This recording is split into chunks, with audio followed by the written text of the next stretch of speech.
Previously, we explored an indie horror game called Carcass, which featured some of the more grotesque horror elements and used that to drive the story. We also played Decay, which took a slightly different approach to the genre and relied on the darkest human emotions to instill fear in its audience. When you combine the themes from these two games, you get Meat Shift, a narrative indie horror game that takes place within the walls of a grim slaughterhouse. Warning, this game contains animal death, gore, and blood. With that being said, it's time for our shift.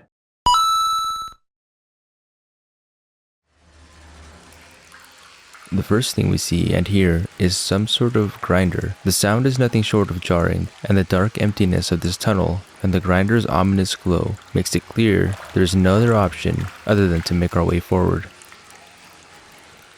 We tread through the waters underneath us as the sound gets louder and louder,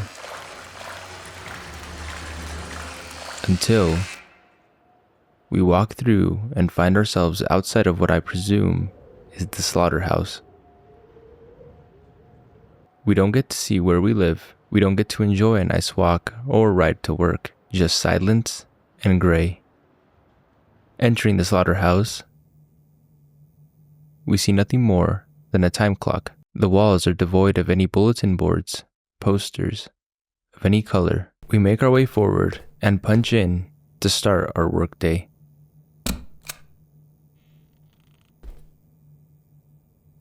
Doing this opens up a door to the next area, another hallway that, again, shows us nothing but barren walls and lights to guide our way to the break room. At least we get a break from the silence here.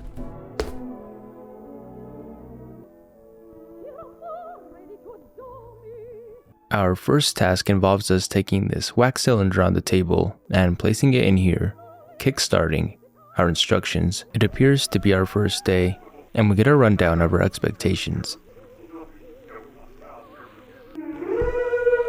It looks like our break is over, so let's start this job on a high note. One of the first and most important things we should know about is our coworker, Mrs. Verbeck. We give her a quick wave before heading to our first room.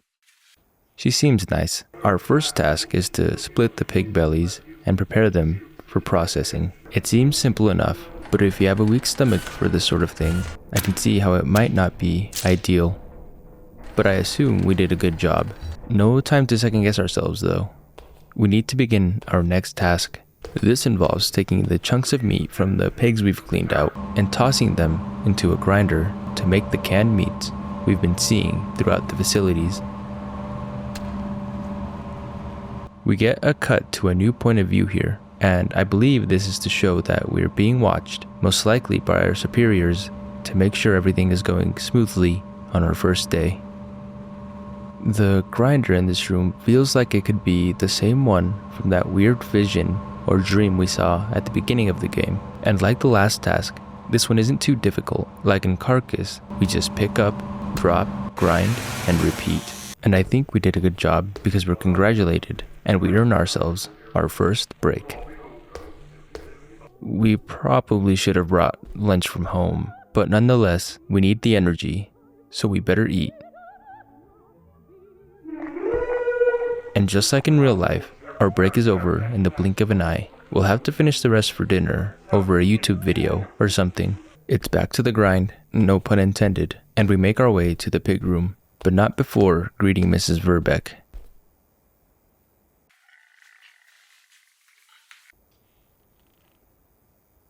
Another cut of this POV tells us that we might have offended our coworker, and she's having somebody keep a close eye on us. But why are they below? And why does this kind of look like the tunnel we started in at the beginning of the game? Even the sound is familiar. Something we heard during the beginning sequence. We've already wasted enough time though. We should be at the next task by now, and I have a feeling we're already not making the best first impression. And it keeps getting worse.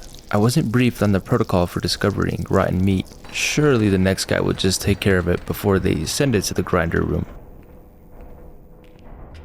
And maybe the grinder would just get rid of those pesky bugs.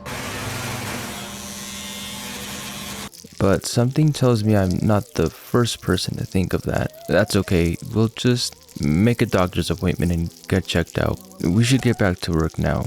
And this time, I won't forget to wave to Mrs. Must be on break. I think I'm finally starting to get the hang of this. What the...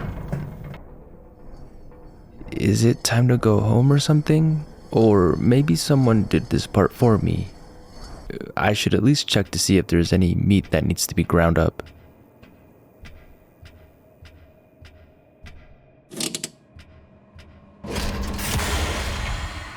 Damn, I can't afford another slip up. I need this job. Luckily, that looks like an easy fix, but we better shut off the machine, you know, safety first. Of course, it's stuck. It's okay, we'll just be quick.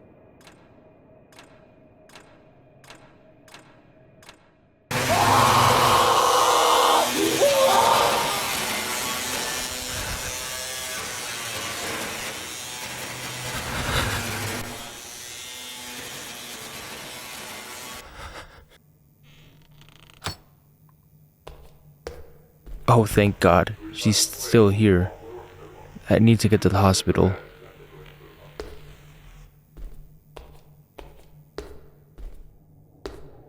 Wait, that doesn't look like Mrs. Verbeck.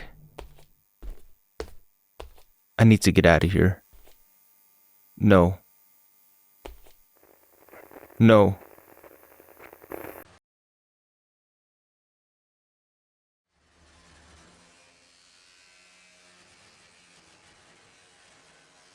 Where am I?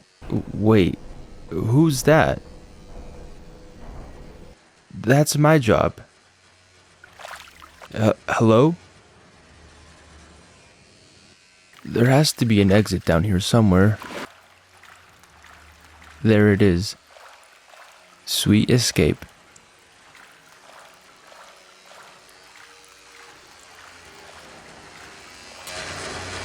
Or is it just a portal to the beginning?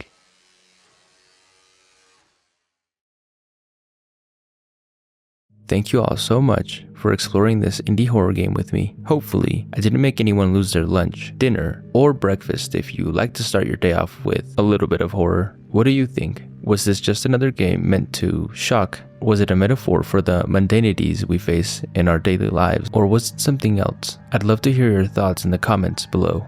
I know this was a shorter one than usual. I just wanted to give you guys something before I work on my next project, which will be one of the longest videos I've done on this channel, in which I will cover a new, upcoming horror game. I think you'll really enjoy it. While you wait, check out some of the other explorations we've done, and if you're new here, feel free to stick around. I'd love to have you. That's all for now. Thank you again, and I'll see you in the next one.